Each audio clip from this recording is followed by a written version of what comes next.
Bismillahirrahmanirrahim. Assalamualaikum warahmatullahi wabarakatuh. Cara berdoa supaya cepat dikabulkan oleh Allah Subhanahu wa Ta'ala. Insyaallah yang disampaikan dalam video ini yaitu merupakan pengalaman yang saya alami selama kehidupan saya ini berpuluh-puluh tahun berdoa kepada Allah, memohon kepada Allah, dan dengan cara-cara seperti ini alhamdulillah Allah mengabulkan doa saya. Nah, doa saya ini ada kalanya dikabulkan cepat, ada juga yang lambat, ada juga yang memang lama sampai berpuluh-puluh tahun baru diijabah oleh Allah, dan itu kita tidak bisa memaksa karena itu adalah hak prerogatifnya Gusti Allah. Tidak ada manusia yang bisa memaksa kepada Allah Subhanahu wa Ta'ala. Kita hanya bisa berdoa dengan menggunakan jurus-jurus lah, gitu kan. Bahasa ininya jurus-jurus atau cara-cara atau strategi-strategi yang disampaikan kepada Allah dalam doa kita. Mudah-mudahan dengan strategi atau jurus-jurus atau cara-cara tersebut, nah gitu kan, mudah-mudahan doa kita itu dikabulkan cepat oleh Allah Subhanahu wa Ta'ala. Nah, dalam video ini saya memberikan cara berdoa supaya cepat dikabulkan oleh Allah Subhanahu wa Ta'ala berdasarkan pengalaman saya yang saya alami, jadi bukan teori gitu kan. Nah, mudah-mudahan ini bisa bermanfaat. Baik, kita mulai saja pembahasannya, yaitu tentang cara berdoa supaya cepat dikabulkan oleh Allah berdasarkan pengalaman saya pribadi, dan itu alhamdulillah sering dikabulkan oleh Allah dengan cepat. Yang pertama yaitu berdoa dengan tulus niat ibadah kepada Allah. Jadi intinya kita berdoa itu jangan sampai dengan muring-muring atau istilahnya apa namanya itu suudon kepada Allah, atau dengan istilahnya penekanan, atau apalagi kalau misalnya ada pengancaman kepada Allah, kalau tidak dikabulkan ya Allah saya akan begini. Waduh, itu tidak boleh ya. Jadi harus berdasarkan ketulusan yang setulus-tulusnya dari lubuk hati yang paling dalam, niat ibadah kepada Allah, memanjatkan doa kepada Allah. Itu yang pertama. Yang kedua yaitu berdoa harus diawali dengan sholawat dan pujian kepada Allah Subhanahu wa Ta'ala. Bisa secara manual kita menyebutkan, yaitu Allahumma sholli ala Sayyidina Muhammad wa ala ali Sayyidina Muhammad.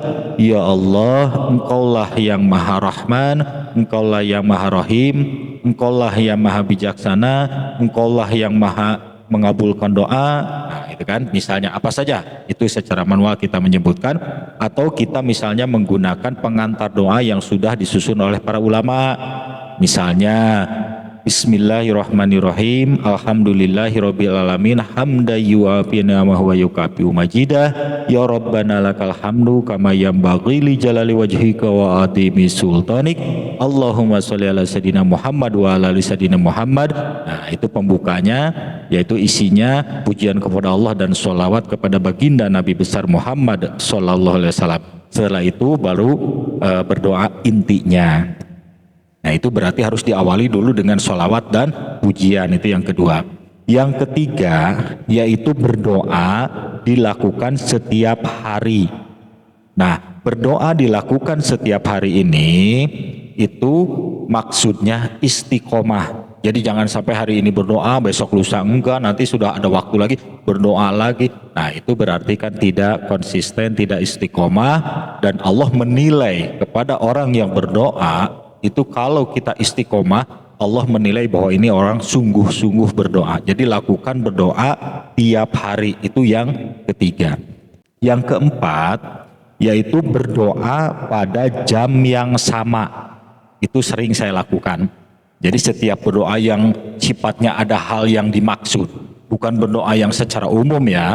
Maksudnya kalau yang berdoa secara umum, misalnya doa ba'da sholat fardu, nah itu kan secara umum ya. Nah, itu dilakukan setiap ba'da sholat fardu.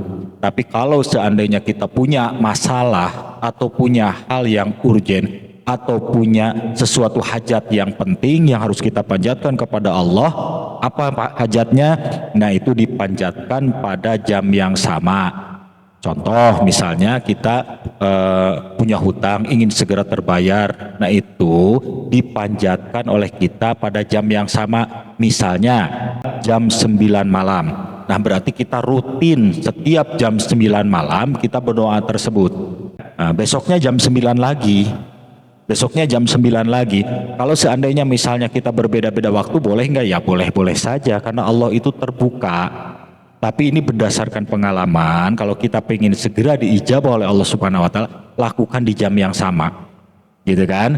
Nah, kan diawali dulu dengan sholat tahajud atau sholat hajat. Kalau jam 9 malam ya misalnya sholat hajat. Kalau misalnya setelah tidur misalnya jam 2 subuh, nah kita sholat tahajud terus berdoa hajat kita. Nah itu tiap jam 2 subuh berarti besoknya jam 2 subuh lagi, jam 2 subuh lagi. Itu jauh lebih bagus ketimbang kita ngacak waktu gitu ya.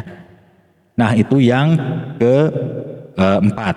Kemudian yang kelima yaitu berdoa dengan tema dan kata-kata yang sama. Temanya kita itu apa yang menjadi hajat kita. Kalau kita misalnya membutuhkan kesembuhan, hajat kita punya penyakit, kita ingin disembuhkan oleh Allah, berarti temanya itu adalah kesembuhan penyakit.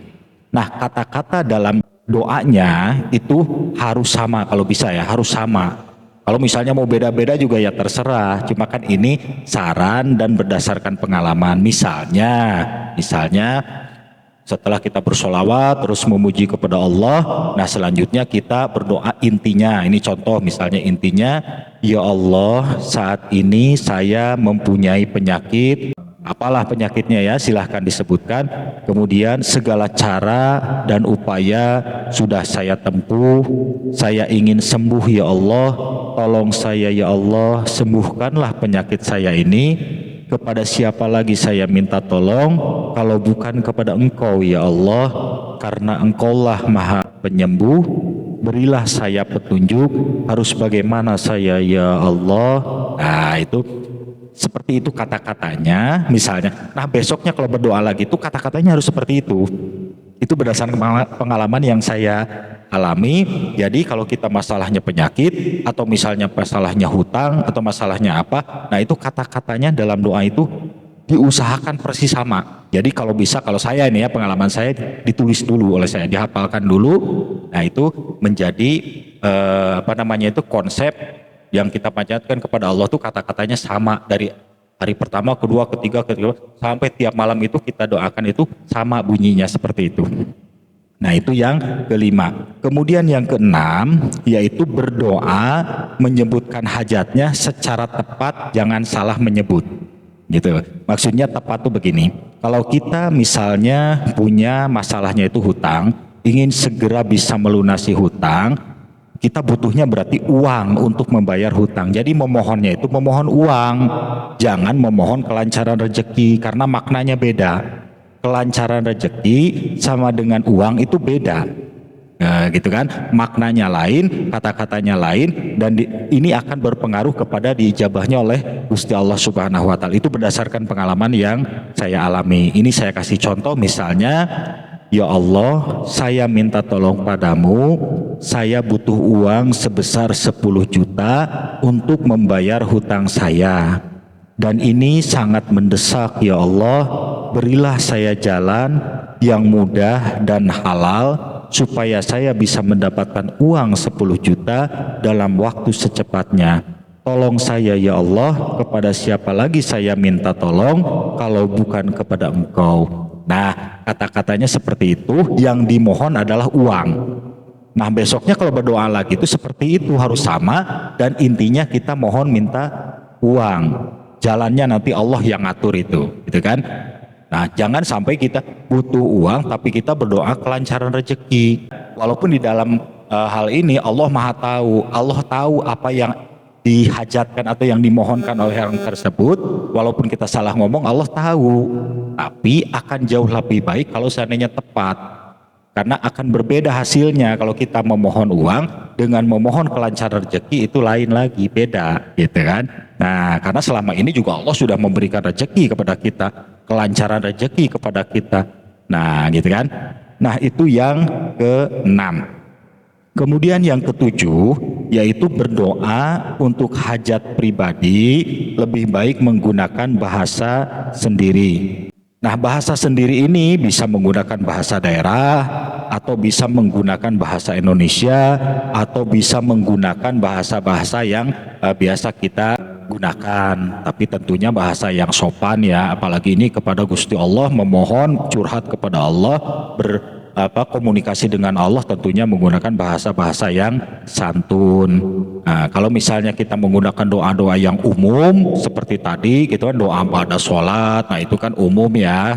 Nah, ada juga yang doa ba'da sholat hajat, doa ba'da sholat duha, itu kan doa yang secara umum udah disusun oleh para ulama.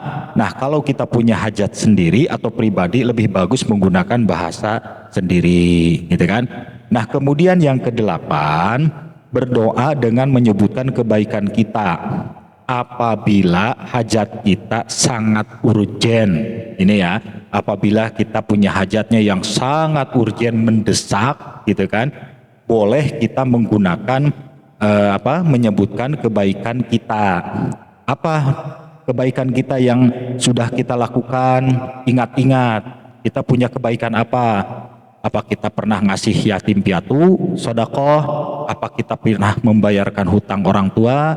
Apakah kita pernah menolong siapa?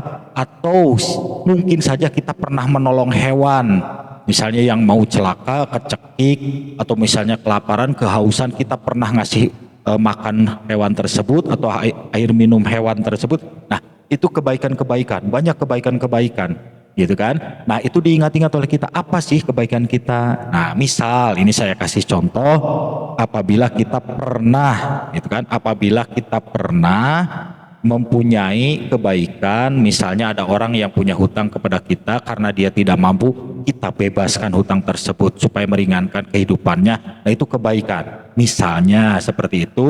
Terus kita berdoa kepada Allah, ya Allah, saat ini saya mempunyai penyakit kanker, segala cara dan upaya sudah saya tempuh, saya ingin sembuh ya Allah, tolong saya ya Allah, sembuhkanlah penyakit saya ini. Kepada siapa lagi saya meminta tolong kalau bukan kepada Engkau ya Allah, karena Engkaulah Maha Penyembuh.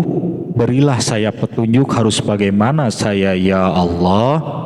Saya ini serba terbatas ya Allah, sholat saya ala kadarnya, ibadah saya sangat sederhana, saya orang bodoh ya Allah, tapi saya punya satu kebaikan ya Allah, yaitu saya pernah membebaskan orang yang punya hutang kepada saya karena dia tidak mampu, saya bebaskan supaya dia tenang hidupnya, supaya dia tidak menderita, saya bebaskan hutangnya kepada saya.